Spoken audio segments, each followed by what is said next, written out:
Bismillahirrahmanirrahim. Assalamualaikum warahmatullahi wabarakatuh. Alhamdulillahi ala ihsanih wa syukru lahu ala taufiqihi wa amtinanih wa asyhadu an la ilaha illallah wahdahu la syarika lahu ta'ziman li sya'nih wa asyhadu anna Muhammadan abduhu wa rasuluhu da'ila ridwanih. Allahumma salli alaihi wa ala alihi wa ashabihi wa ikhwanih. Hadirin dan hadirat yang dirahmati oleh Allah Subhanahu wa taala, pada pertemuan sebelumnya kita sampai pada surat Al-Haqqah ayat ke-18. Yauma idzin tu'raduna la takhfa minkum khafiyah. Pada hari itu kalian dihadapkan kepada Tuhan kalian dan tidak ada satupun dari kalian yang tersembunyi bagi Allah Subhanahu wa taala. Di sini ada beberapa pendapat di kalangan para ulama tentang makna la takhfa minkum khafiyah. Kalian dipaparkan, dihadapkan kepada Allah Subhanahu wa taala dan tidak satupun yang tersembunyikan dari kalian. Ada yang mengatakan tidak ada yang tersembunyi, maksudnya semua akan terbuka, aurat kalian tidak ada yang tertutupi. Karena manusia ketika dibangkitkan pada hari kiamat kelak dalam kondisi uratan ghurlan buhman, dalam kondisi hufatan uratan, tidak memakai alas kaki, urat tidak memakai pakaian, ghurlan belum disunat, buhman dalam tidak kondisi membawa apa-apa. Ini pendapat. Sehingga tidak ada yang tersembunyi. Kalau di dunia kita bisa menyembunyikan sebagian aurat kita, maka pada hari kiamat kelak semua akan tersingkap dan terbuka di hadapan Rabbul Alamin. Yang kedua, ada yang mengatakan maksudnya tidak ada yang tersembunyi adalah maksudnya seorang tidak bisa bersembunyi sama sekali, karena manusia akan dibangkitkan di atas padang mahsyar, yang padang mahsyar tersebut tidak ada lembah, tidak ada gunung, tidak ada pohon. Kata Nabi SAW, laisa fiha ma'lamun li ahad. Tidak ada suatu tanda apapun, tidak ada rumah, tidak ada kayu, tidak ada pelang. Sehingga benar-benar dataran yang terbuka. Sehingga tidak seorang pun bisa bersembunyi. Lain halnya kalau kita di dunia, mungkin seorang bisa bersembunyi dalam sumur, dalam goa, dalam rumah, di bawah pohon, di balik pelang. Tetapi pada hari kiamat kelak, maka bumi akan diganti atau dirubah, dimodifikasi menjadi dataran yang terbuka dan tidak seorang pun bisa bersembunyi. Kata Nabi sallallahu alaihi wasallam, laisa fiha ma'lamun li ahad, dataran tersebut tidak ada tanda-tanda apapun. Pendapat yang lain mengatakan la takhfa minkum khafiyah, tidak ada pun yang satu pun yang tersembunyi dari kalian. Maksudnya semua amalan akan terungkap. Amalan kebaikan sekecil apapun maka akan tersingkap pada hari tersebut. Betapa banyak amalan-amalan hati yang dilakukan oleh seorang hamba yang orang lain tidak tahu. Mungkin keikhlasannya, mungkin tawadhu'nya, husnudzannya, tawakalnya kepada Allah, yang banyak orang tidak mengetahui amalan-amalan tersebut. Namun pada hari kiamat kelak akan tersingkap seluruhnya. Dan sebaliknya pula, amalan-amalan keburukan banyak yang tersembunyi di dunia ini. Seorang tatkala bersendirian bermaksiat kepada Allah Subhanahu wa taala, atau dalam hatinya menyimpan dendam, menyimpan hasad, dengki, suudzon, kesombongan, maka pada hari tersebut la takhfa minkum khafiyah, semuanya akan terungkap. Semua akan terungkap. Sebagaimana firman Allah, yauma tublas sarair. Pada hari tersebut semua rahasia-rahasia akan tersingkap. Dan ada yang berpendapat maksudnya, dan ini menguatkan pendapat yang mengatakan yauma idzin tu'radun, maksudnya hari itu kalian tu'radun, maksudnya tuhasabun. Pada hari itu kalian akan dihisab.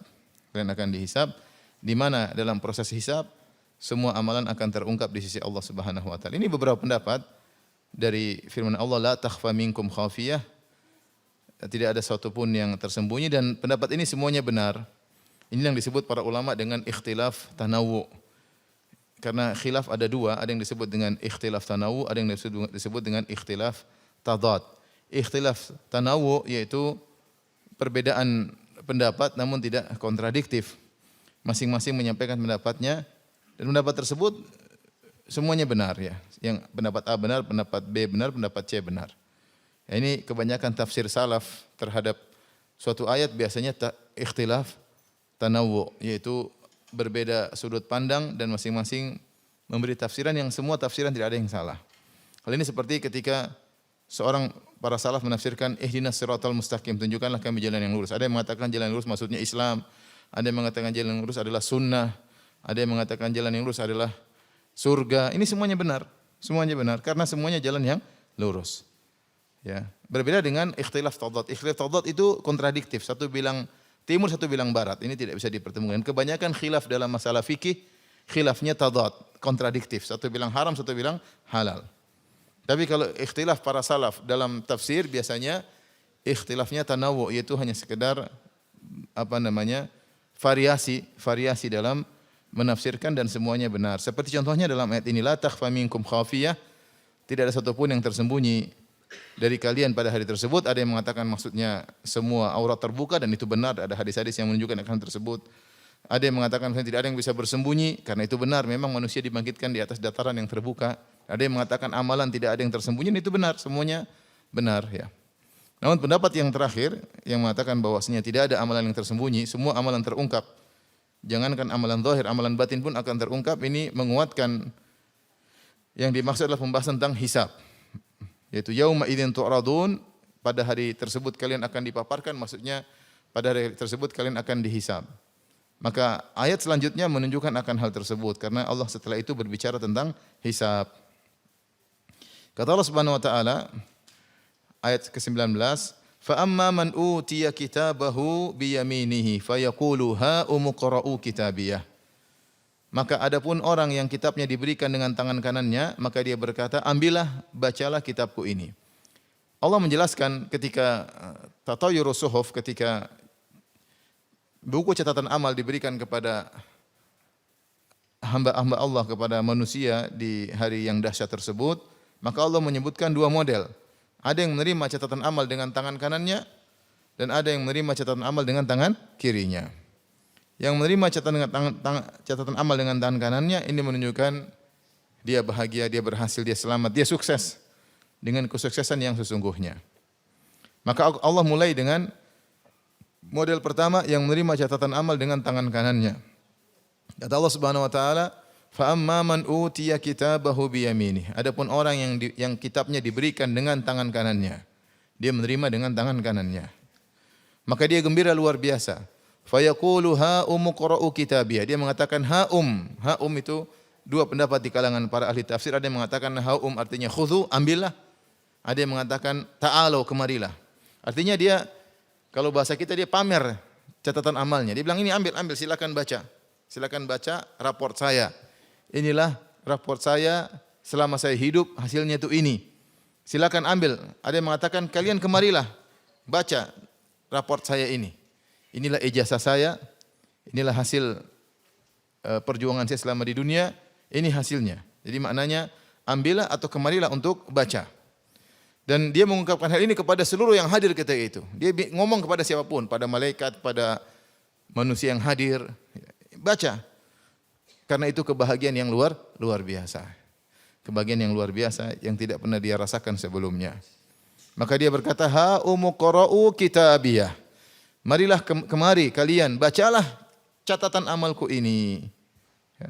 Betapa bangganya dia, betapa senangnya dia, sehingga dia memamerkan catatan amalnya. Inilah kesuksesan yang sesungguhnya. Ya, sukses sesungguhnya adalah faman zuhziha 'anil nar wa udkhilal jannata faqad faz. Siapa yang diselamatkan dari neraka jahanam dan dimasukkan surga, maka dialah yang telah menang, ya. Bukan sukses di dunia, sukses sementara, bukan sukses yang hakiki. Sukses sungguhnya adalah sukses ketika di akhirat. Ketika menerima catatan amal, ternyata rapor tersebut, ijazah tersebut nilainya bagus. Nilainya menyenangkan. Maka dia banggakan kepada orang-orang yang hadir ketika itu. Kemudian dia menjelaskan kenapa dia bahagia, kenapa dia berhasil. Dia mengatakan, inni dhonantu anni mulaqin hisabiyah. Sungguhnya aku ketika di dunia yakin bahwa suatu saat aku akan menerima perhitungan diriku ini. Aku akan menerima hasil hisabku ini. Sejak di dunia saya sudah yakin ada namanya yaumul hisab. Ketika seorang tahu akan yaumul hisab, maka dia akan waspada dalam segala perkataannya, segala pandangannya, segala pendengarannya, segala statusnya, segala komentarnya dia akan waspada. Karena dia tahu ada namanya hisab. Dia tahu adanya hisab sehingga dia waspada. Dia mengatakan, kenapa saya berhasil di akhirat dengan mendapat catatan amal yang indah ini? Karena saya inni dhonantu anni mulaqin hisabiyah. Karena saya yakin bahwasanya saya akan bertemu dengan hari ini, hari perhitungan. Hari perhitungan ya. Kebanyakan orang binasa karena mereka tidak ingat dengan hari perhitungan.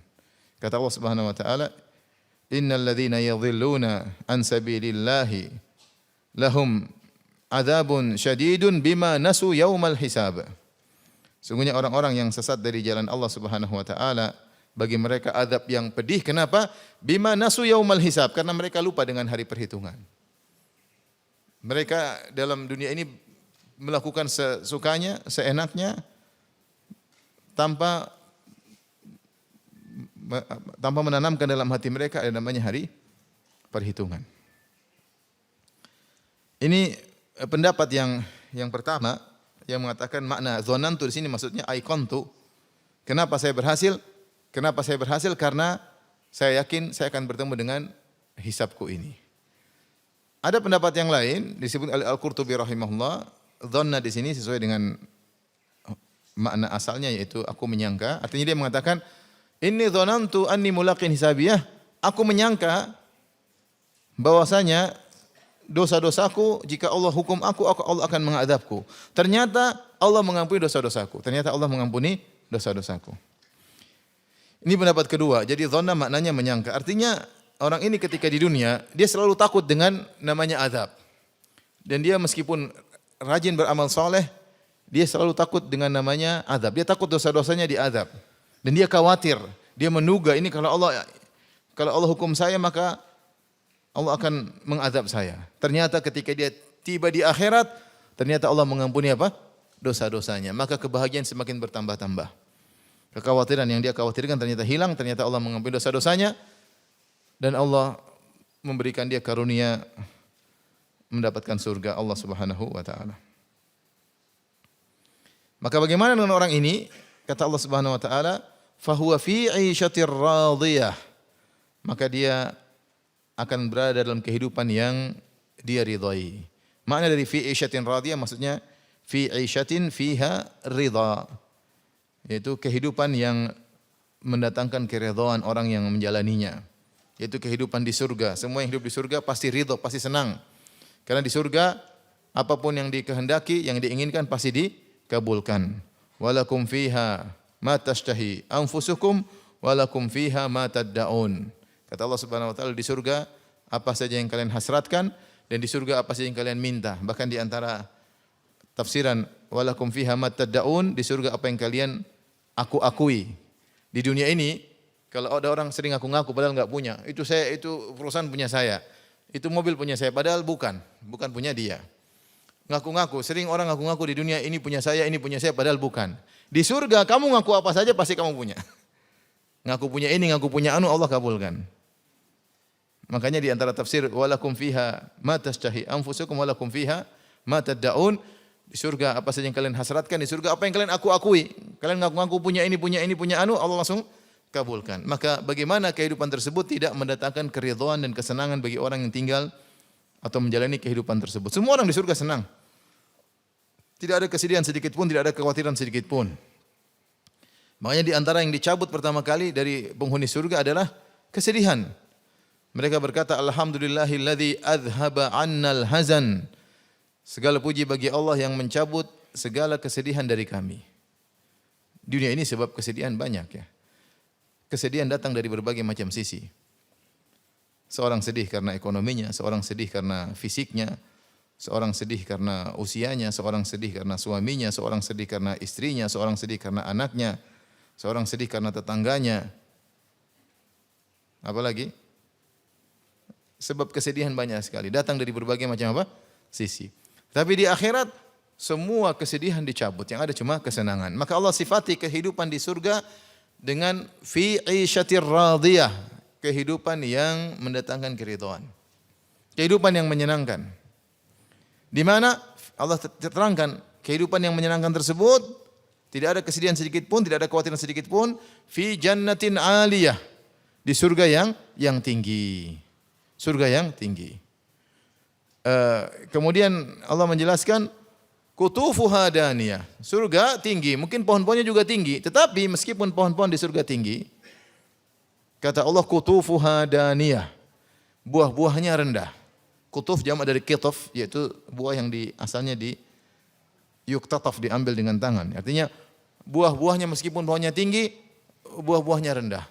Semua penghuni surga bisa makan buah yang mereka inginkan. Dalam kondisi duduk, dalam kondisi berdiri, dalam kondisi berbaring. Pokoknya kalau ingin buah, buahnya datang. Entah bagaimana caranya, urusan Allah Subhanahu wa ta'ala. Mungkin lagi duduk, lihat duriannya datang sendiri. Kebuka, mungkin durinya enggak ada, tinggal makan, buah bijinya lenyap. Ya mungkin, kita enggak tahu. Tapi intinya, ingin makan buah apapun, tidak usah capek-capek. Tidak usah manjat. Pokoknya lihat, langsung tiba-tiba datang. Mau dalam kondisi berdiri, dalam kondisi duduk, dalam kondisi berbaring, maka kutufuha daniyah. Bahwasanya buah-buahnya dekat, mudah untuk diraih.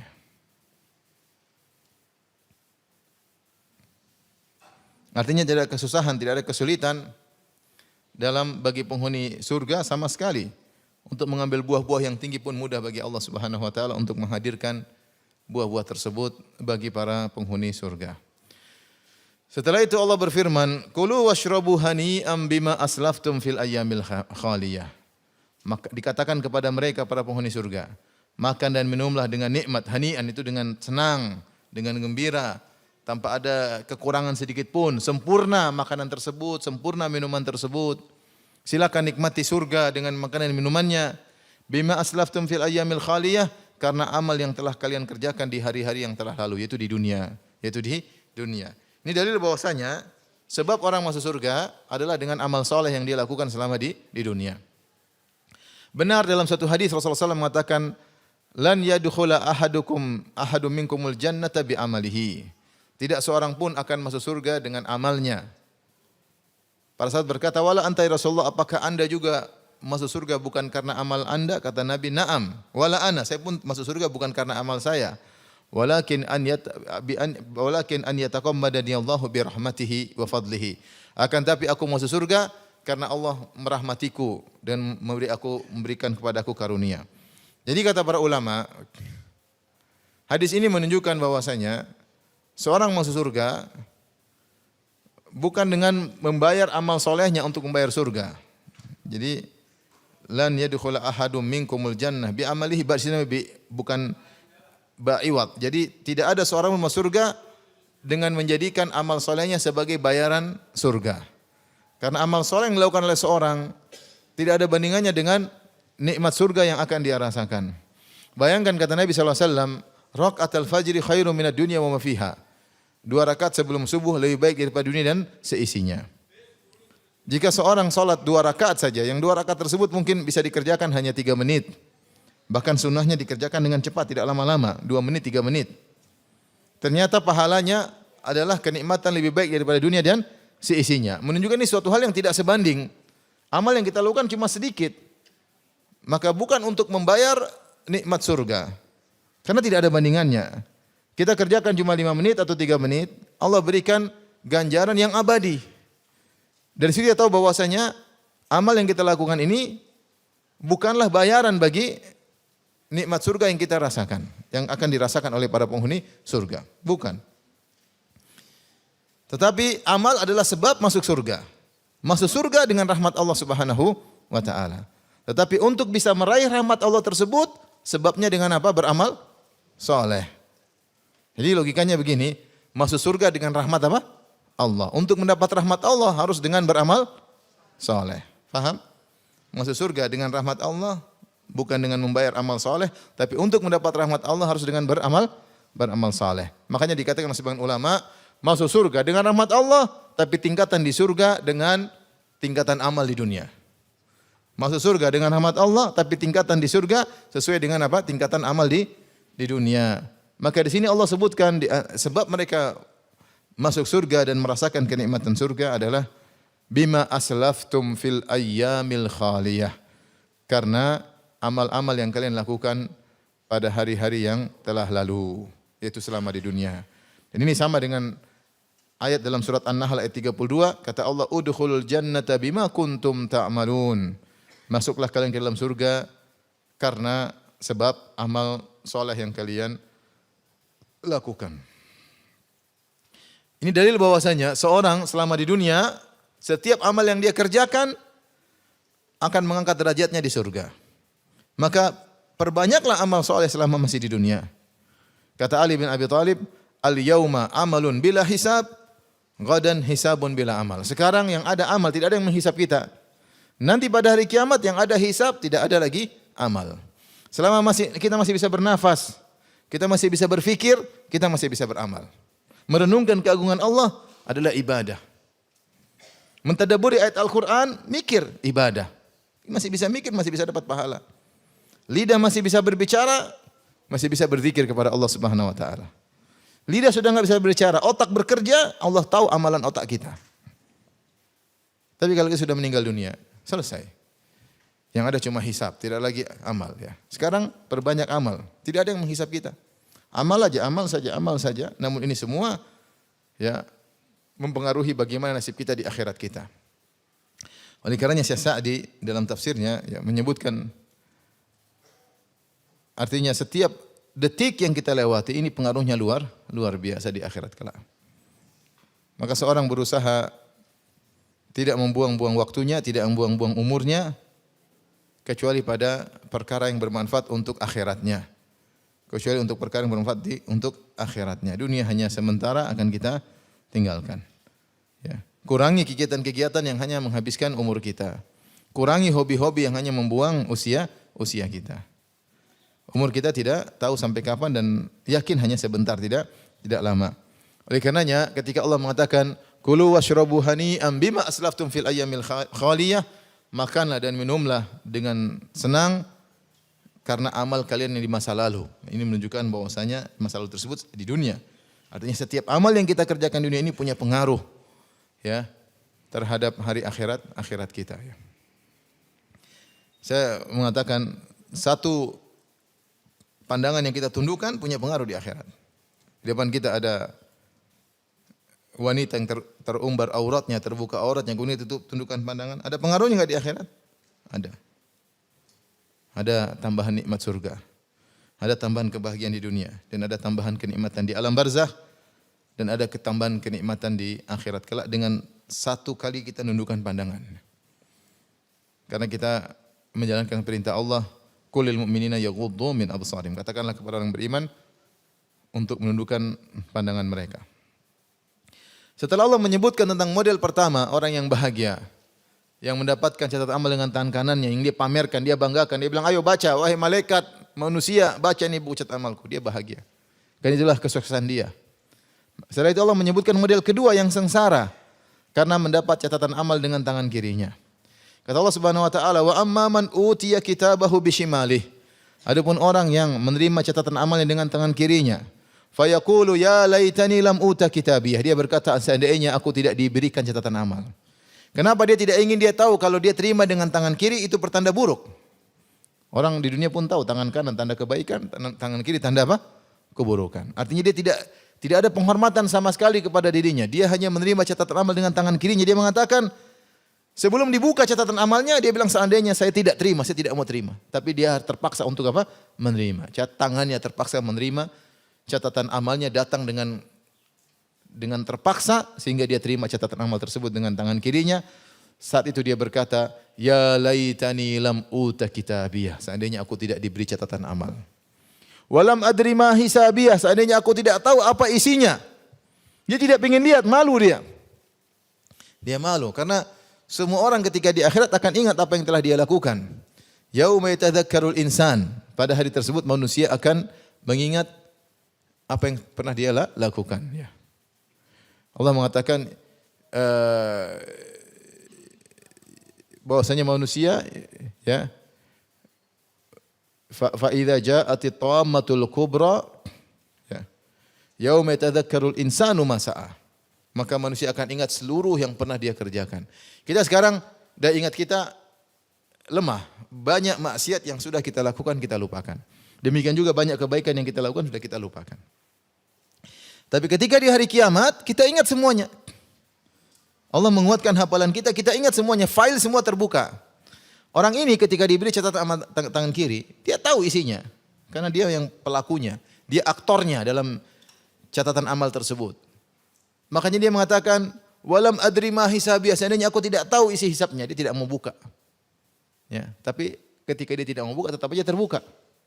Ya, tetap aja yalqahu mansyura, kata Allah. Dia akan mendapati bukunya terbuka dengan sendirinya. Iqra kitabak, bacalah catatan amalmu. Kafa bi nafsikal yauma 'alaika hasiba. Cukuplah dirimu yang menjadi saksi, menjadi hisab atas catatan amalmu. Jadi meskipun dia tidak mau, terpaksa dia terima. Meskipun dia tidak mau buka, terpaksa terbuka. Dia tidak ingin tahu isinya, tapi tetap ketahuan. Walam adri ma hisabiyah, kata dia, seandainya tidak diberikan kitab ini kepadaku, seandainya aku tidak mengetahui bagaimana hisabku. Kemudian dia berkata dengan perkataan yang menunjukkan penyesalan yang sangat dalam. Dia berkata, ya laitaha kanatil qadhiyah, seandainya kematian menyelesaikan segala urusan ini. Seandainya aku mati sekarang, dia ingin mati. Ini orang ketika di dunia, perkara yang paling dia benci adalah kematian. Semua kegiatan yang dilakukan untuk agar hidup panjang. Yang paling dia benci, kematian. Kita sakit aja kita nggak suka, namanya sakit. Sakit mengganggu kenyamanan kehidupan kita. Bagaimana dengan kematian? Ini orang paling benci dengan kematian, tapi di hari kiamat itu yang paling dia cintai, pingin mati. Pingin mati. Dan semua penghuni neraka pingin mati. Ini dia belum masuk neraka, dia baru mau dihisap. Dia udah bilang, saya pingin mati. Belum mulai hisapnya. Dia sudah bilang apa? Ya laitaha kanatil qadhiyah. Seandainya kematian menjadi kesudahan segala perkara ini. Karena dia tahu di balik ini ada urusan yang panjang. Ada azab, ada mizan, ada sirat, mengerikan semuanya. Maka dia berangan-angan untuk segera mati padahal hisab belum dimulai. Kemudian dia berkata, ma agna anni maliyah. Tidak ada manfaat bagiku hartaku. Ini orang hebat dulu di dunia, dia punya harta banyak. Entah dia pejabat, entah dia raja, entah dia penguasa, entah dia presiden, entah dia pengusaha sukses. Hartanya banyak. Tapi dia sadar, ma agna anni maliyah, harta yang aku kumpulkan selama ini tidak bisa menolongku sedikit pun. Tidak ada manfaatnya sama sekali. Bahkan hartanya akan semakin membinasakannya. Halaka anni sultaniyah, dan kekuasaanku telah hilang dariku. Tidak ada seorang penguasa pun yang berani mengangkat kepalanya pada hari kiamat kelak. Kata Allah Subhanahu wa taala, Anal Malik, ana Dayyan, aina mulukul ard. Aku adalah sang raja. Ketika hari kiamat kelak, Allah mengatakan, aku adalah sang raja, ana Dayyan, aku yang akan membalas. Mana raja-raja dunia? Enggak ada yang berani mengangkat kepalanya, semua takut. Semua kekuasaan hilang. Ketika manusia dibangkitkan, apakah ada bintang di pundaknya? Enggak ada. Bintang 7, bintang 8, enggak ada. Enggak ada. Mau kopral jenderal semuanya telanjang. Semua kekuasaan hilang. Mau presiden, mau raja, rakyat jelata tidak ada bedanya. Semua jabatan hilang, yang ada cuma jabatan iman dan takwa. Atau jabatan kekufuran dan kemaksiatan. Jabatan dunia hilang. Maka orang ini yang dulunya kaya raya dan punya kekuasaan berkata, halaka anni sultaniyah, segala kekuasaanku telah hilang, lenyap dariku. Kasihan. Penyesalan yang tiada faedahnya. Ya. Oleh karenanya, nasihat dari Hasan al-Basri, hendaknya kita renungkan bersama. Kata beliau Hasan al-Basri, saya bacakan, beliau berkata, rahimallahu abdan waqafa inda hammihi. Semoga Allah merahmati seorang hamba yang berhenti sejenak untuk berfikir sebelum mengerjakan keinginannya. Dia lagi ingin ham itu keinginan. Ingin bicara, ingin berbuat, ingin komentar, ingin tulis status, ingin mendengar, ingin melihat, berhenti sebentar. Karena tidak ada suatu perbuatan kecuali didahului dengan apa? Keinginan dulu. Kata Hasan al-Basri, rahimallahu abdan waqafa inda hammihi. Semoga Allah merahmati seorang hamba yang berhenti ketika timbul keinginan melakukan sesuatu. Fa inna ahadan la ya'malu hatta yahimma. Karena tidak seorang pun beramal kecuali sebelumnya dia telah menginginkan terlebih dahulu. Sebelum kau beramal, pikirkan, renungkan dulu tentang keinginanmu tersebut. Fa in kana lillahi azza wa jalla madha. Kalau apa yang kau lakukan tersebut karena Allah, maka lakukanlah. Wa in kana li ghairillahi amsak. Dan jika kalau bukan karena Allah, maka berhentilah, tidak usah dilanjutkan. Ini jalan keselamatan. Sebelum orang beraktivitas, berhenti dulu pada niatnya. Ini mau ngomong nih, pikir dulu, ngomong nih kenapa tujuannya? Karena Allah, ada manfaat untuk akhirat, ngomong. Saya ingin tulis status, pikir dulu ada manfaatnya enggak? Saya ingin ganti profil picture di WA, ada enggak manfaatnya? Ada faedahnya di akhirat enggak? Renungkan. Kalau ada, ganti, enggak apa-apa. Ya, tadinya jantung jadi terbelah dua, ganti enggak apa-apa. Terus ada panah di tengah-tengah, terserah. Yang penting ada manfaatnya enggak untuk akhirat? Mau ada, bikin. Kalau ternyata enggak, lagi ribut sama suami, terus bikin fotonya jantung terbelah dua, ada petir di tengah-tengahnya, waduh. Ini apa faedahnya gitu? Coba mikir, kalau saya pasang begini apa faedahnya? Orang pasti semua bertanya, ada apa Kenapa profilnya, fotonya begitu? Ya. Ada apa dengan hati Ya. Apa faedahnya? Mikir. Kalau ada faedah, bikin aja gambar apapun, nggak apa-apa. Jadi, rahimallahu mra'an waqafa inda hammihi. Perhatikan ini. Kata Al-Basri, semoga Allah merahmati seorang yang berhenti sebelum dia berbicara, sebelum dia buat status, sebelum dia komentar, sebelum dia bertindak, sebelum dia apapun, dia berhenti dulu. Ini manfaat enggak? Ini untuk karena Allah atau tidak? Kalau karena Allah lanjutkan, kalau bukan karena Allah berhenti.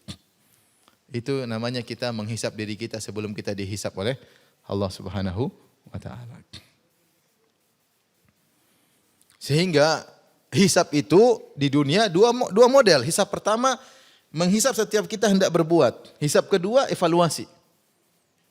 Setiap hari sebelum tidur kita renungkan. Atau sepekan sekali kita renungkan. Saya minggu ini apa sudah saya kerjakan. Jadi hisap dua model di dunia. Hisap pertama, setiap kita mau bekerja kita hisap dulu. Ini karena Allah enggak, ini pahala atau enggak. Dosa atau bukan. Riya bukan. Yang kedua, evaluasi harian atau evaluasi mingguan, terserah. Kata Umar bin Khattab radhiyallahu anhu, hasibu anfusakum qabla an tuhasabu. Hisaplah diri kalian sebelum kalian dihisap oleh Allah Subhanahu wa taala. Baik. Bagaimana dengan nasib orang ini yang tadi menerima buku dengan catatan amalnya diterima dengan tangan kirinya? Kata Allah Subhanahu wa taala, khudhuhu fagullu. Tangkap dia dan belenggulah dia. Fagullu, belenggulah dia.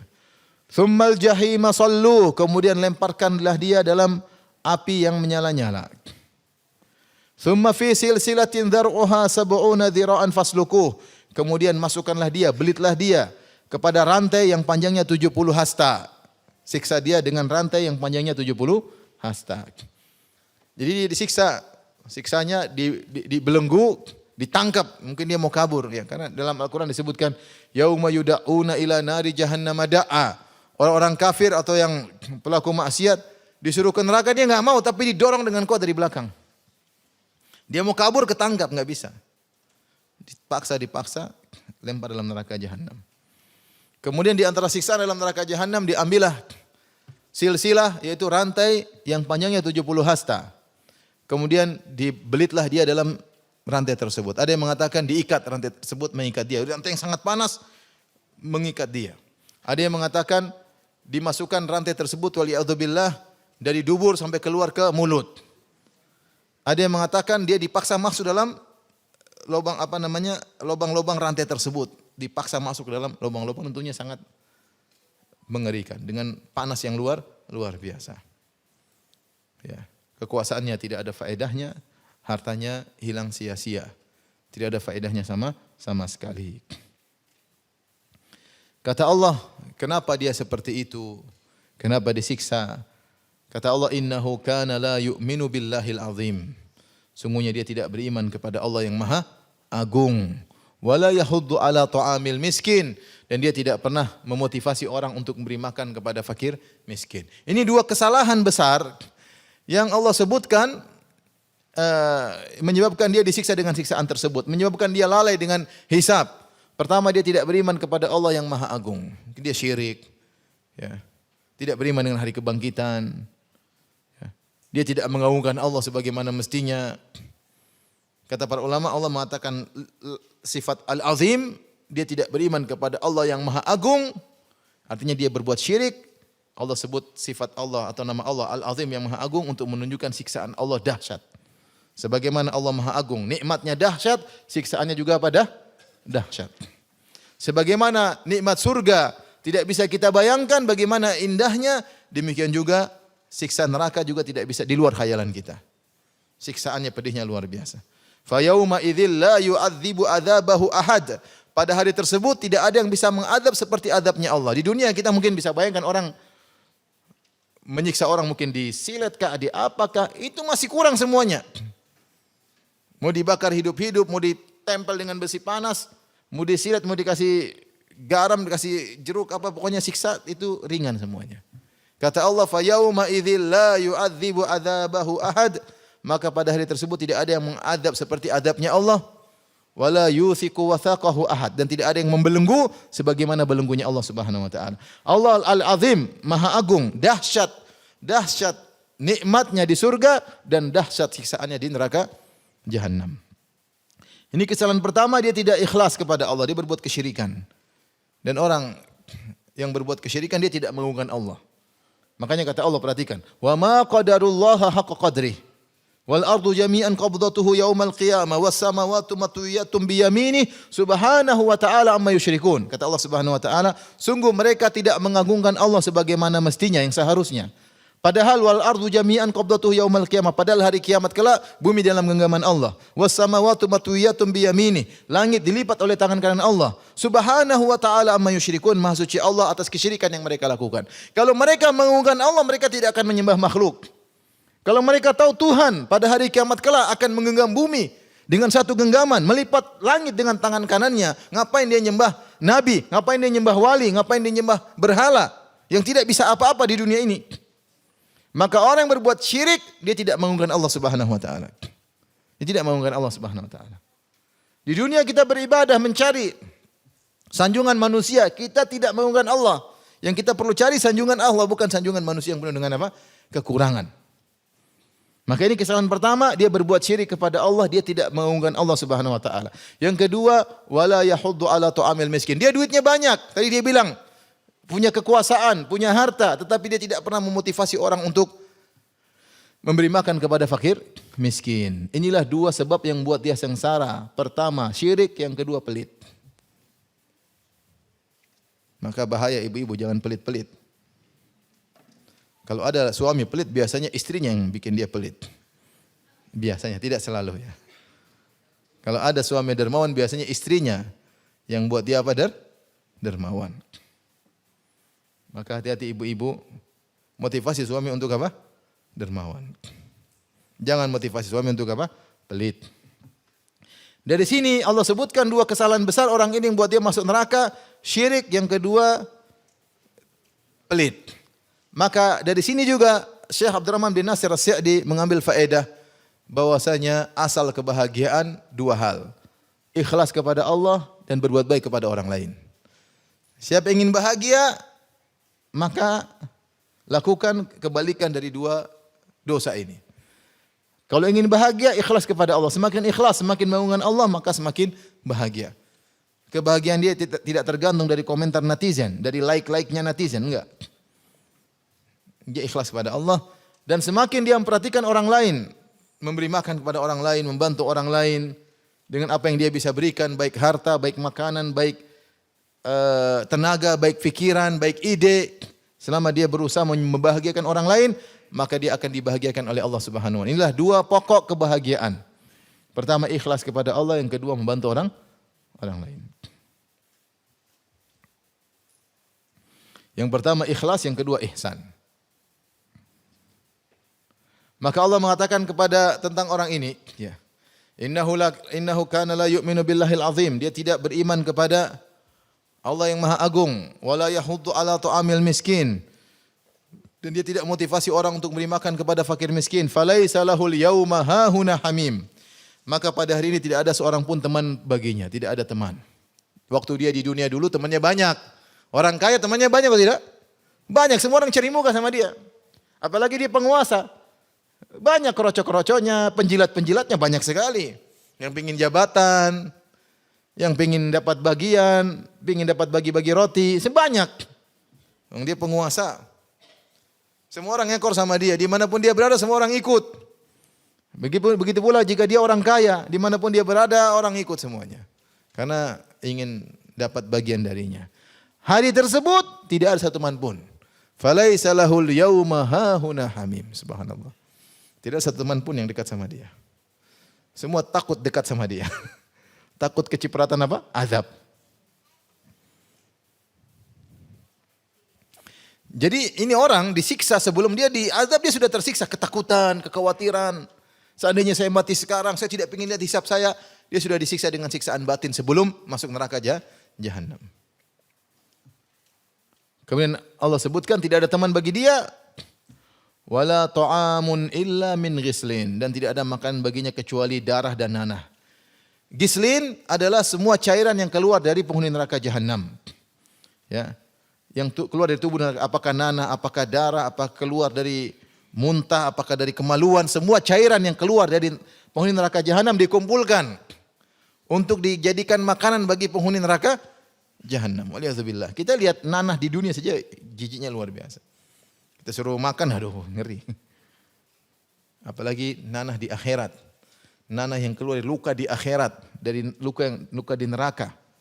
Kotoran yang keluar dari kemaluan di neraka. Muntah yang dimuntahkan dari penghuni neraka jahanam. Makanya para ulama menyebutkan gislin mengumpulkan 3 sifat. Pertama syadidatul hararah, sangat panas cairan tersebut. Yang kedua syadidatul raihah, sangat bau. Dan ketiga syadidatul mararah, sangat tidak enak. Terkumpul, sangat panas, sangat bau, sangat tidak enak. Wa'adzubillah ya.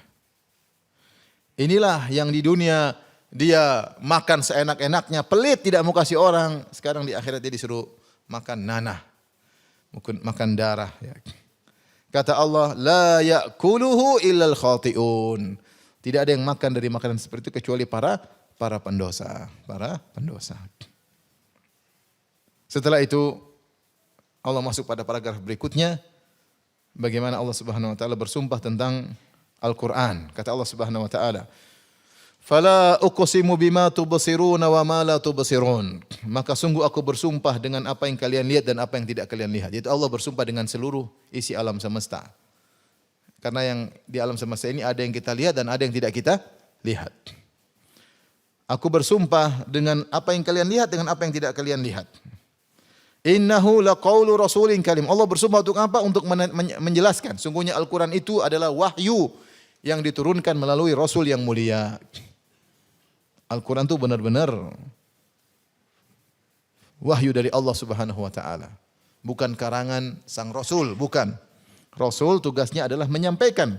Allah menyebutkan Rasul. Rasul artinya apa? Utusan. Utusan itu dia bikin karangan sendiri atau bawa kan? Dia bawa yang ngutusnya, bawa perkataan yang mengutusnya. Makanya dia namanya utusan.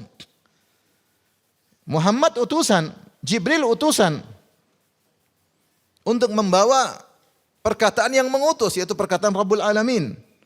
Al-Quran itulah qaulu rasulin karim, adalah perkataan yang dibawa oleh utusan yang mulia. Allah sifati dengan sifat mulia. Nabi Muhammad SAW mulia.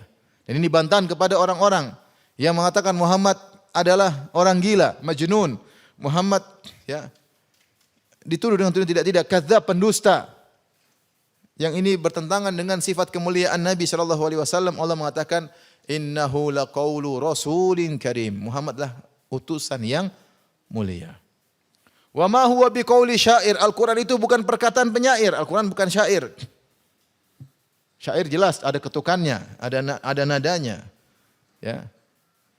Bagaimana para penyair membuat syair ya. Ada sajak-sajaknya, ada aturannya syair. Al-Quran bukan begitu, Al-Quran bukan syair. Tetapi subhanallah, tidak bosan kita membaca apa?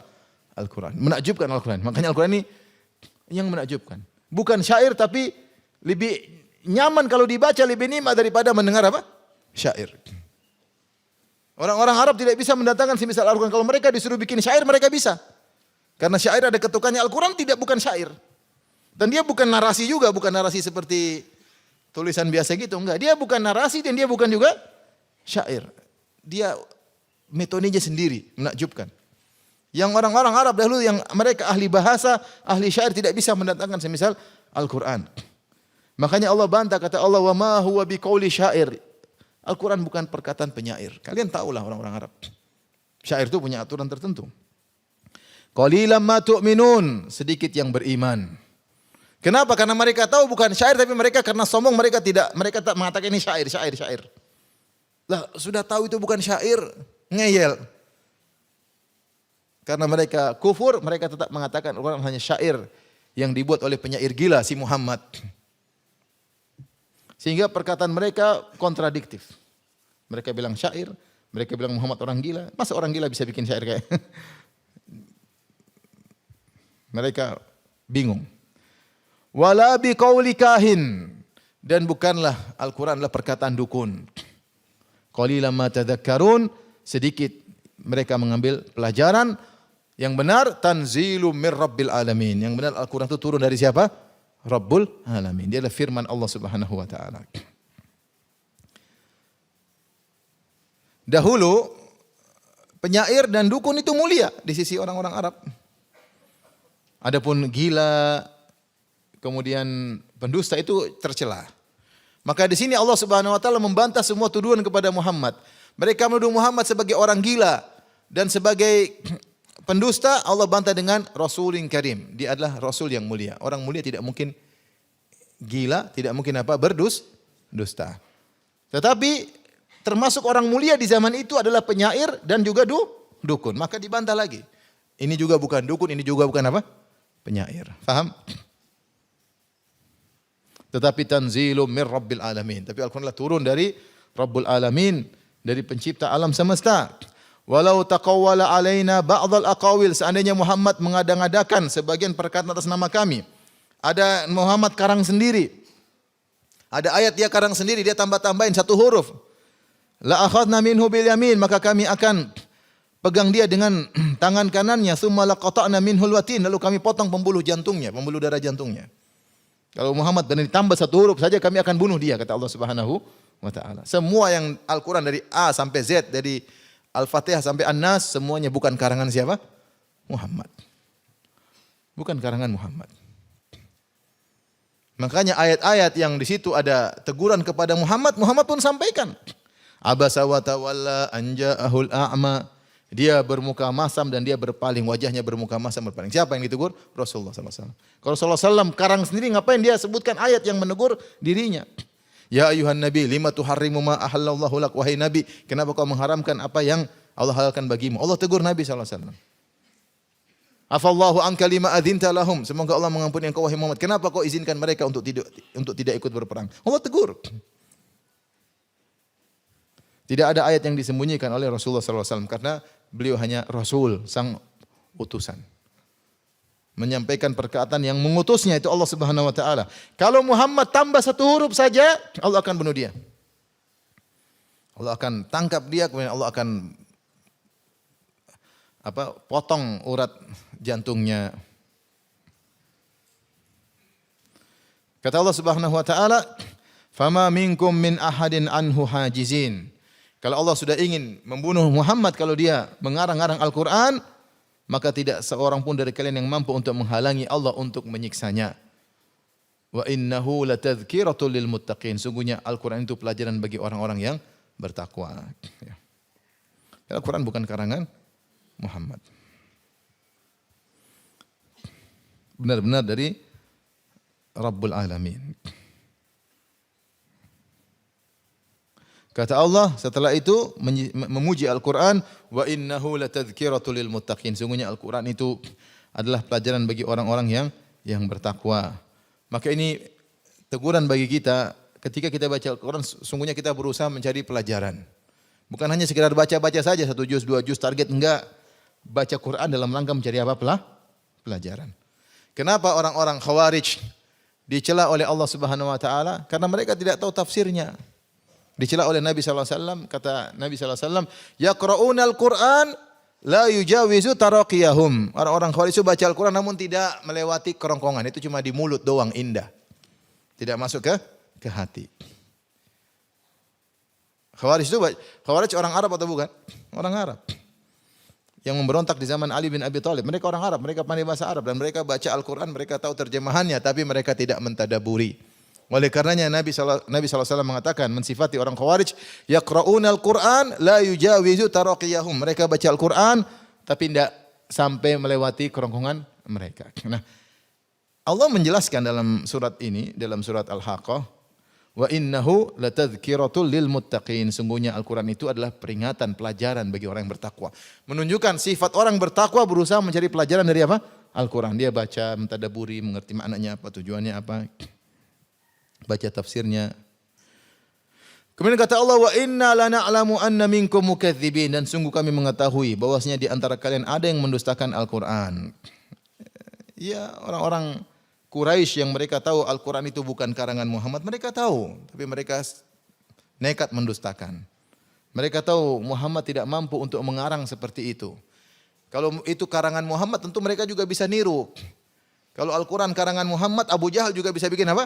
Al-Quran. Abu Lahab juga bisa bikin Al-Quran. Ya, Abu Lahab dan Muhammad dan Abu Jahal semuanya orang-orang Arab yang fasih, yang pandai berbicara bahasa Arab.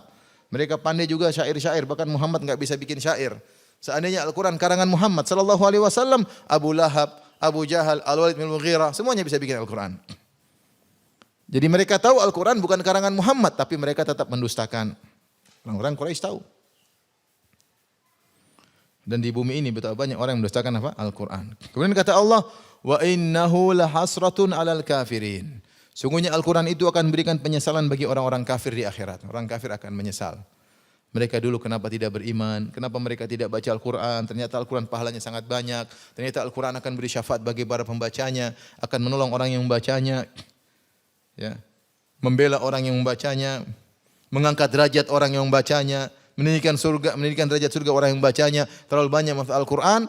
Mereka menjadi menyesal dan sangat menyesal dengan Al-Quran pada hari kiamat kelak karena mereka kufur kepada Al-Quran. Wa innahu lahaqqul yaqin. Sungguhnya Al-Quran itu kebenaran yang meyakinkan. Ya. Di sini Allah Subhanahu wa taala mensifati Al-Quran dengan haqqul yakin. Itu keyakinan yang hak. Dan ini isyarat seorang ketika baca Al-Quran, dia berusaha untuk mencari pada hakul yakin. Karena yakin ada 3 tingkatan. Yang namanya ilmul yakin, yang kemudian yang kedua adalah ainul yakin, yang ketiga hakul yakin. Ilmul yakin itu ilmu kita tahu. Ainul yakin itu kita melihat. Hakul yakin kita benar-benar merasakan. Itu namanya hakul yakin. Seperti misalnya Madinah. Ada orang dulu enggak pernah ke Madinah, dia tahu. Ilmu tentang kota Madinah itu ada. Kemudian ainul yakin dia melihat di TV, oh ada kota Madinah. Hakul yakin dia sampai di Madinah, oh Madinah benar-benar ada. Hakul yakin dia rasakan. Nah Al-Quran itu bisa mengantarkan orang sampai pada hakul yakin, keyakinan yang luar biasa. Nah bagaimana dia bisa mencapai hakul yakin? Dia harus belajar, tadabbur. Belajar tafsirnya, isinya sehingga keyakinannya benar-benar luar biasa. Kemudian Allah tutup firman-Nya, fasabbih bismi rabbikal azim. Maka bertasbihlah dengan menyebut nama Tuhanmu yang maha agung. Tasbih secara bahasa Arab artinya ibad. Tasbih itu maknanya subhanallah. Subhanallah maksudnya maha suci Allah dari keburukan-keburukan yang dituduhkan kepada Allah. Yaitu kita menjauhkan Allah dari perkara-perkara yang tidak pantas bagi Allah, namanya tasbih. Kalau kita mengatakan subhanallah artinya maha suci Allah dari keburukan, yaitu kita menjauhkan Allah dari hal-hal yang tidak pantas bagi Allah. Seperti syirik, seperti mengatakan Allah tidak adil. Semua hal yang tidak pantas bagi Allah kita mengatakan subhanallah. Subhanallah, maha suci Allah dari hal-hal yang tidak pantas bagi Allah subhanahu. Seperti mengatakan Allah menciptakan hanya main-main. Tidak ada hari kebangkitan, tidak ada hisab. Kita bilang subhanallah, apakah ada Tuhan menciptakan main-main? Apakah ada Tuhan tidak adil? Apakah Allah Tuhan yang tidak akan menghisab? Kita bilang subhanallah, maha suci. Apakah ada yang berhak disembah selain Allah? Subhanallah. Jadi bertasbihlah artinya sucikanlah Tuhanmu dari segala keyakinan-keyakinan yang tidak pantas bagi Allah Subhanahu wa taala karena Dialah yang maha agung. Demikian ikhwan dan akhwat yang dirahmati Allah Subhanahu wa taala, kita selesai dari tafsir surat Al-Haqqah. Insyaallah kita lanjutkan nanti setelah hari Idul Fitri insyaallah taala. Bulan Ramadan kita libur. Kita lanjutkan setelah Idul Fitr. di bulan Syawal. Kalau ada yang bertanya saya persilahkan. Kalau tidak ada alhamdulillah. Iya silakan. Ibu-ibu yang mau tanya silakan ibu. Assalamualaikum warahmatullahi wabarakatuh. Salam warahmatullahi wabarakatuh. Pak Ustadz, itu ada yang saya pernah dengar bahwa tingkatan surga seorang itu tergantung bacaan Al-Qur'annya. Itu hadis apa pertama? Kedua, nanti itu bacaannya itu apa hafalannya tak gitu tak? Makasih. Assalamualaikum warahmatullahi wabarakatuh. Salam warahmatullahi wabarakatuh. Hadis Rasulullah SAW mengatakan yuqalu li sahibil Qur'an, dikatakan kepada orang yang sahibul Qur'an itu yang ahli Al-Qur'an. Ahli Al-Quran maksudnya dia baca dan dia mengamalkannya. Bukan sekedar membaca saja, tapi dia ngerti dan dia mengamalkannya. Karena tujuan Al-Quran adalah untuk diamalkan. Iqra wartaqi waratil kama kunta turatil fi dunya fa inna manzilataka inta akhiri ayatin taqra'uha. Bacalah dan naiklah. Dan bacalah dengan tartil sebagaimana kau baca ketika di dunia. Sungguhnya kedudukanmu di surga sesuai dengan akhir ayat yang kau baca. Hadis ini kita bawakan kepada hadis-hadis yang lain juga. Bahwasanya di sana ada hadis-hadis yang menjelaskan celaan terhadap orang yang baca Al-Quran namun tidak mengamalkannya. Sebelum disebut dalam azab kubur, di antara orang yang di azab kubur adalah sahibul Quran. Yang dia hafal Quran. Di malam hari dia tidak murojaah, di siang hari dia tidak mengamalkannya. Dia ternyata diazab di alam barzakh. Ya. Sehingga maksud dari hadis ini, seorang berusaha kalau punya hafal Quran lebih baik, tetapi hafalan tersebut bukannya sekedar dihafal, tapi juga perlu dipahami dan amalkan. Ya.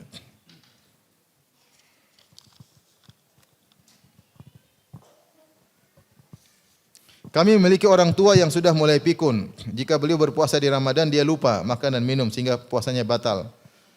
Apa keluarganya harus membayar fidyah untuknya? Ya sudah pikun. Ya sudah dia enggak puasa. Ya kalau dia selalu makan dan minum, ya memang dia sudah tidak bisa apa untuk apa? Puasa. Kita bayar fidyah untuk apa? Orang yang sudah tidak bisa apa? Puasa. Pak Ustaz, Assalamualaikum warahmatullahi wabarakatuh. Waalaikumsalam warahmatullahi wabarakatuh. Pak Ustaz, tadi yang bahagia tadi yang ihsan, yang bantu orang. Itu maksudnya bantunya dalam bentuk apa Pak Ustaz? Kan kemarin tuh saya ada orang minta bantu bayarin kontrakannya dia. Tapi sementara istrinya kerja, dia nggak kerja. Tapi hidupnya gaya mewah gitu.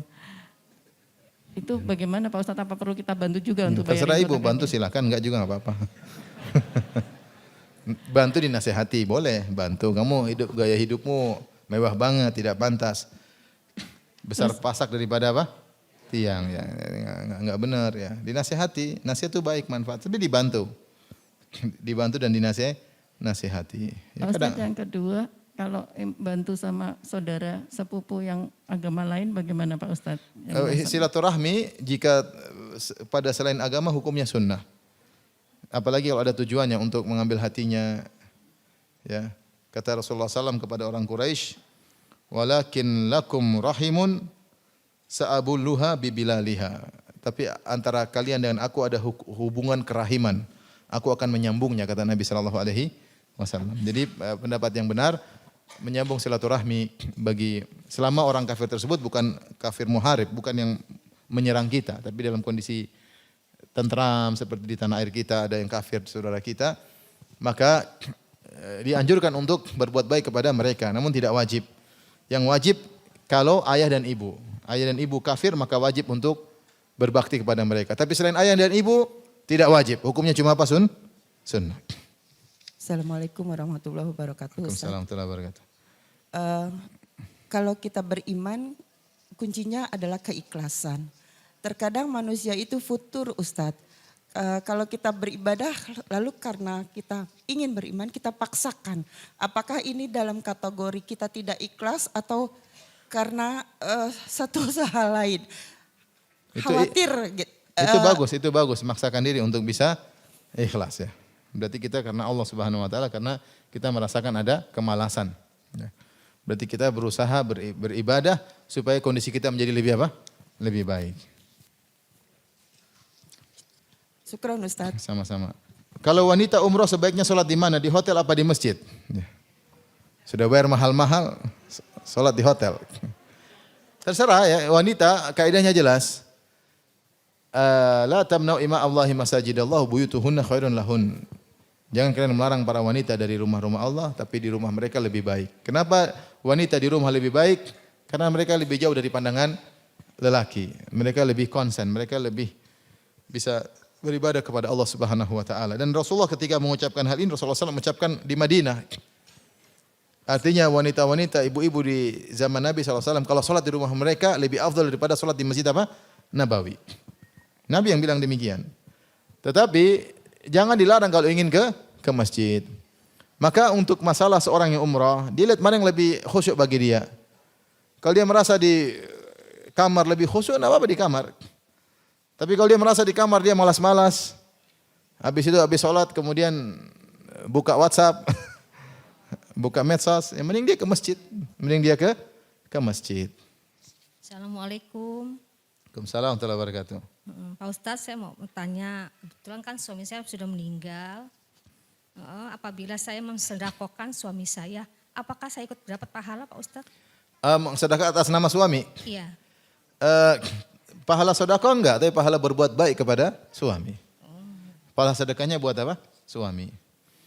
Karena kita bersedekah atas nama suami kita, dapat pahala berbuat baik kepada orang yang sudah meninggal dunia, yaitu suami. Terima kasih Pak Ustadz. Assalamualaikum. Bagaimana hukumnya suami yang loyal kepada orang tuanya, saudara-saudaranya, tapi sangat perhitungan terhadap istri? Ini suami parah. Enggak boleh lah. Gimana? Royal sama orang tua, sama istri pelit, itu enggak benar ya. Enggak benar ya. Bukankah istri punya anak itu yang paling utama kita nafkahi adalah anak istri sebelum yang lainnya. Yang paling kita utama untuk nafkahi adalah anak istri. Tapi bukan berarti kita bermewah-mewah dengan anak istri kita. Ya kita berikan kepada orang tua, kepada kakak, kepada adik. Tapi istri jangan sampai diterlantarkan, tidak diperhatikan, pelit. Assalamualaikum Pak Ustadz. Assalamualaikum warahmatullahi wabarakatuh. Mau nanya, kalau sholat itikaf itu kita boleh jamaah apa enggak? Kok sholat i'tikaf? Ya nanti kalau mau Sholat tarawih puasa- maksudnya? Bukan sholat itikaf kan. Enggak ada sholat i'tikaf. Maksudnya sholat qiyamul lail, malam-malam. Ya betul. Itu yang tarawih, 10. tarawih yang dikerjakan bertahap. Nabi pernah tarawih di awal malam sampai tengah malam. Ketika malam 27 Nabi salat tarawih dari awal malam sampai menjelang sahur. Saya sahabat mengatakan kami takut kami kedapatan apa? Subuh karena mereka belum bersahur, belum makan sahur. Tapi Rasulullah SAW pernah salat. Jadi kalau salat tarawih di bulan Ramadan sunnahnya di awal malam. Beda kalau kita sehari-hari kita sunnahnya di sepertiga malam yang terakhir. Tapi kalau tarawih ada maslahat yang dilihat oleh syariat, berkumpulnya kaum muslimin untuk melaksanakan ibadah salat. Maka dianjurkan untuk awal malam.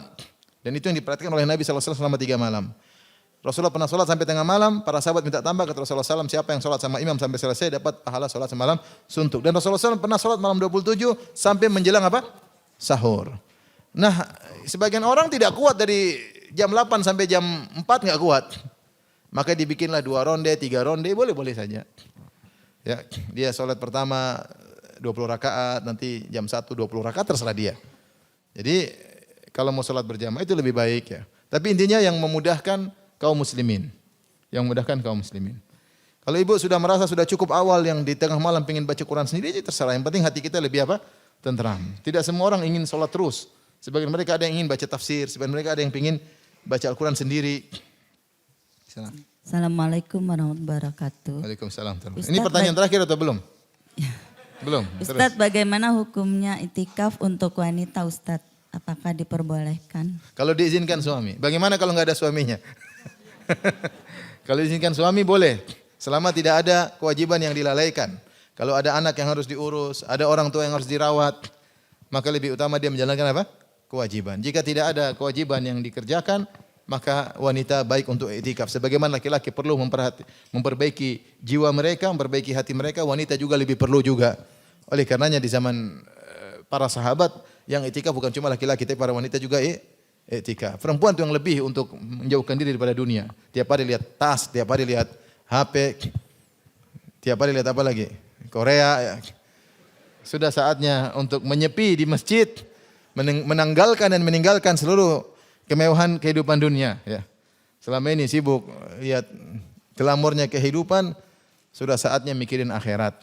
Maka wanita juga dianjurkan, disunahkan untuk i'tikaf dengan syarat diizinkan oleh apa? Suami dan tidak ada kewajiban yang ditinggalkan. Wallahu a'lam bishawab. Pada saat sujud saya membaca doa-doa diajarkan Rasulullah SAW. Apakah setelah membaca doa sujud kita harus bersalawat kepada Nabi baru membaca? Boleh bersalawat, boleh tidak. Boleh bersalawat, boleh apa?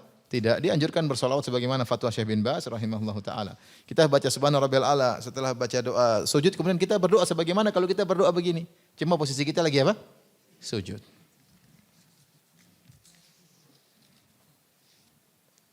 Ana punya emas perhiasan dengan kadar 23 karat. Kalau dihitung sudah masuk nisab dan haul. Apakah emas perhiasan terkena zakat mal? Ini khilaf di kalangan para ulama. Perhiasan yang dipakai oleh seorang ada dua pendapat di kalangan para ulama. Ada yang mengatakan perhiasan tidak kena zakat selama itu dipakai. Artinya dia pakai perhiasan tersebut, kadang disimpan dia pakai. Ada yang mengatakan tetap kena karena dia adalah emas. Yang lebih hati-hati adalah tetap bayar apa? Zakat. Itu pendapat yang lebih hati-hati. Memang khilafnya sangat kuat, namun lebih hati-hati seorang bayar zakat. Zakat sedikit cuma 2,5%. Dan jangan lupa bahwasanya zakat itu sedekah yang paling agung. Kalau kita kasih makan fakir miskin, kita merasa dapat pahala. Harusnya kalau keluar zakat, lebih lagi merasa dapat apa? Pahala. Karena zakat itu ibadah yang tidak sama dengan sedekah-sedekah biasa. Dia adalah termasuk rukun apa? Islam. Maksudnya orang kalau bayar zakat semangat, jangan merasa duitnya diambil. Emang kayak dipajakin. Kan kalau pajak mungkin kita enggak, zakat bukan pajak. Zakat itu pahalanya sangat apa? Besar. Jadi kita rubah cara berpikir kita. Orang kadang-kadang membayar zakat, kayaknya uang saya berkurang. Ini berkurang untuk Allah Subhanahu wa taala, itu menambah surgamu, menambah tinggi surgamu, ya. Sampai dia berpikir supaya zakatnya tidak berkurang, bagaimana kalau saya bayarkan kepada bapak dan ibu saya? Pelit banget, bapak dan ibu jangan kasih zakat. Dia tidak mau kekurangan, ya. Bapak dan ibu tidak boleh dibayarin zakat pada bapak dan ibu, tidak boleh bayar zakat untuk anak-anak, enggak boleh. Kalau bapak dan ibu miskin kita harus tanggung. Anak-anak kita miskin, kalau kita kaya kita harus apa? Tanggung. Enggak boleh kita bayar zakat buat mereka. Jadi seorang kalau bayar zakat dia merasa dapat pahala.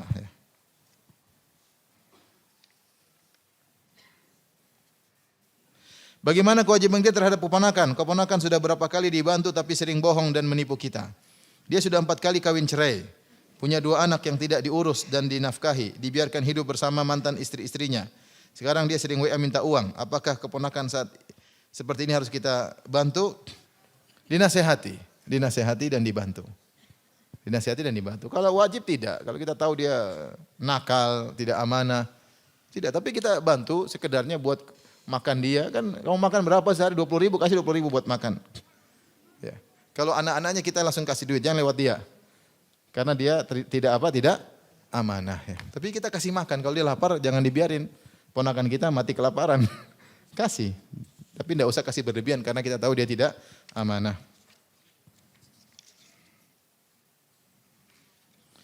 Jika zakat mal sudah masuk nisab dan haulnya saat jatuh tempo, apa pembayaran zakatnya harus habis hari ini juga atau bisa sampai tahun berikutnya? Maksimal sampai tahun apa? Berikutnya. Tidak boleh lebih sampai tahun berikutnya. Artinya setahun, karena tahun depan kita bayar zakat lagi. Jadi, tapi semakin cepat semakin apa? Baik. Tidaklah kita tunda kecuali ada maslahat. Tapi penundaan itu pun maksimal cuma apa? Setahun. Jangan sekarang, bulan depan. Bisa enggak apa-apa. Atau harus dikirim kemana-kemana, boleh saja. Tapi tidak boleh melebihi setahun. Dan semakin cepat semakin baik. Karena itu hak milik orang, bukan hak milik kita. Wa fi amwalihim haqqul lisaili wal mahrum. Orang-orang beriman dia tahu bahwasanya harta dia ini ada hak orang lain, bukan hak dia seluruhnya. Maka harus dia segera berikan kepada orang lain tersebut. Apa hukum warna rambut untuk perempuan yang masih hitam rambutnya? Boleh, enggak apa-apa. Boleh untuk suami, biar suami senang. Mungkin suaminya senang rambutnya warna kuning, enggak apa-apa warna kuning. Bikin rambutnya warna jingga, warna ungu, boleh-boleh saja. Yang penting bukan untuk keluar tabarruj, tapi untuk apa? Suami. Boleh berhias, mewarnai rambut boleh untuk apa? Untuk suami. Yang bukan untuk tabarruj, bukan untuk keluar dilihat oleh banyak orang. Bagaimana ada berdoa? Bolehkah setelah berdoa mengusap tangan ke wajah? Mengusap tangan ke wajah datang dalam hadis-hadis diperselisihkan oleh para ulama, sebagian mendhaifkan, sebagian menghasankan. Kalau ada yang berdoa mengusap wajah maka kita tidak ingkari karena memang ada hadis-hadisnya, cuma diperselisihkan oleh para ulama tentang derajatnya. Imam Ahmad tidak mengingkari kalau ada yang berdoa kemudian mengusap apa di wajahnya. Kalau enggak juga enggak karena memang hadisnya khilaf. Ada yang mengatakan hasan, ada yang mengatakan dhaif. Tapi pertanyaan terakhir Ibu. Assalamualaikum Ustaz. Waalaikumsalam. Ini ada pertanyaan Ustaz. Jika di suatu acara pernikahan ada pembacaan ayat suci Al-Quran. Yang membacanya itu anak kecil tapi mahrosnya bagus. Apakah dibolehkan Ustaz? Enggak ada masalah. Jadi bukan dikatakan sunnah kalau kita acara apapun ada baca Al-Quran, tidak dikatakan sunnah. Tapi tidak mengapa seorang ingin misalnya menjadikan pertemuan tersebut berkah, maka dimulai dengan baca apa ayat-ayat apa? Al-Quran, didengar dengan khidmah dan khusyuk. Tidak mengapa, misalnya ada pernikahan sebelum acara walimah ada yang baca Al-Quran, tidak jadi masalah. Tapi tidak dikatakan ini sunnah. Sunnah di antara pernikahan adalah membaca apa? Al-Quran. Sebagaimana nasihat pernikahan juga tidak ada. Tidak ada sunnah bahwasanya kalau pernikahan harus ada nasihat apa? Pernikahan. Enggak ada. Yang ada khutbatul hajah. Khutbatul hajah untuk pernikahan. Tapi kalau ada nasihat boleh-boleh saja. Tapi tidak dikatakan apa?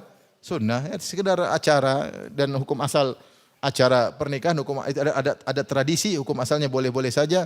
Selama tidak dianggap sebagai sunnah Nabi SAW. Tapi demikian saja. Ikhwan dan akhwat yang rahmatillah subhanahu wa ta'ala. InsyaAllah kita ketemu lagi. Semoga Allah panjangkan umur kita untuk bisa beribadah di bulan Ramadan. Dan mudah-mudahan kita bisa melanjutkan kajian kita di bulan Syawal insyaAllah ta'ala. Kurang lebihnya saya mohon maaf. Wabillahi taufiq wal hidayah. Assalamualaikum warahmatullahi wabarakatuh.